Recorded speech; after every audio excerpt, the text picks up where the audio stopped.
Hello, my friends. How are you today? Can you guess what I have today? Now, I want to share the way to avoid mistakes in tenses. Yeah, and that's it. 3 steps to avoid mistakes in using English tenses. Normally, it's very easy to learn and to memorize the structures, the form, the uses. Now, see, for example, the structure, subject, and the verb S or ES, and the object, the structure or the form.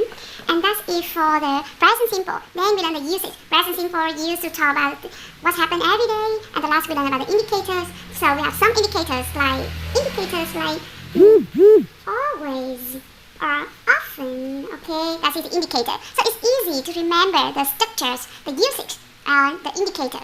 But when it's come to tenses, exercises, when it comes to exercise, or in writing, we normally make mistake. Mistake with the using of tenses. Even we remember the structure before. So why? There's some reason, but it's not important now because now I'm going to show you the 3 steps that really help you to avoid mistakes in using tenses. To remember, you have to keep in mind, please, that tenses go with the voices. Okay, the tenses go with the voices. Remember, tenses go with voices. That's really, really important. In English, there are 2 things you have to remember. The tenses.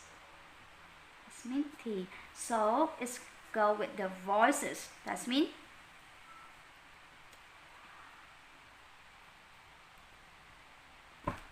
remember how many tenses in English do you know?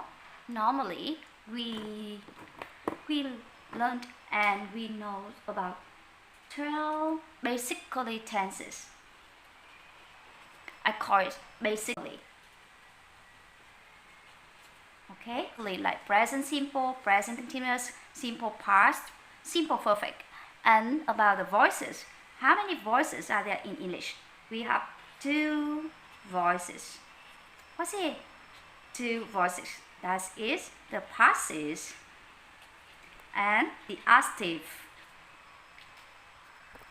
The passive, that is something that you cannot do for you, but other people do for you. So we call it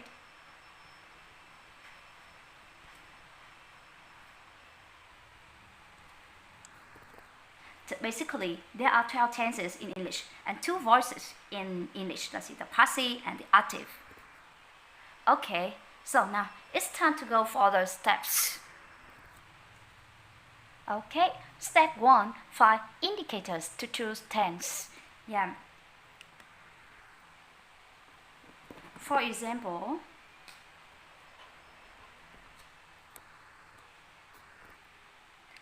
one of the trees planted in the garden last week. One of the trees planted in the garden last week.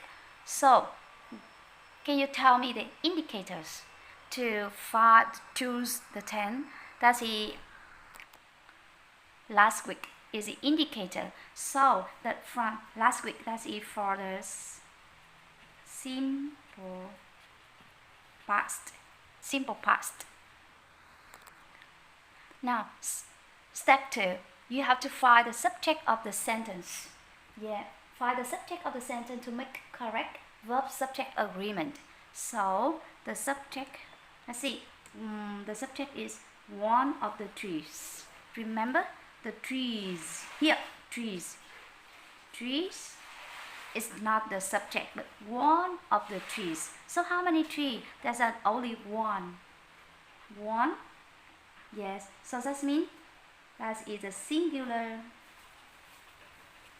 That is a singular and the third person.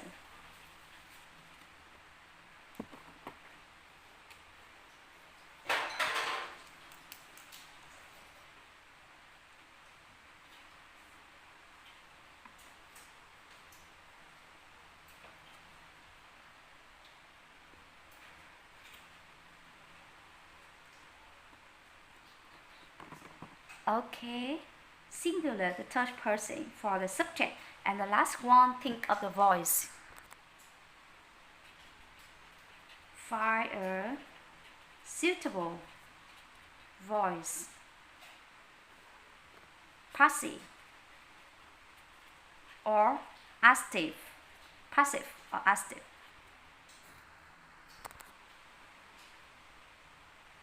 Here, let's have a look. One of the trees, because a tree it cannot blend itself, so that's either passive.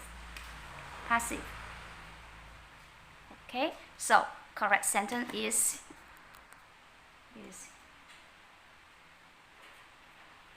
one of the trees, singular third person, so was, and the passive were plastic in the garden last week.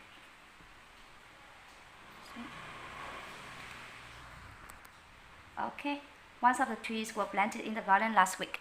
That's a correct sentence. To sum up, 3 steps to avoid mistakes in tenses.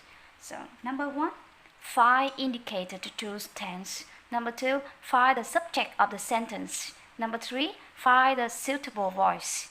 To find a suitable voice, you have to base on the relationship between the subject and the verb.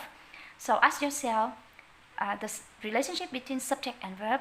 So for that subject and the verb, can a tree plant itself, or is need other to do it for the tree? So let's see. There's 3 steps.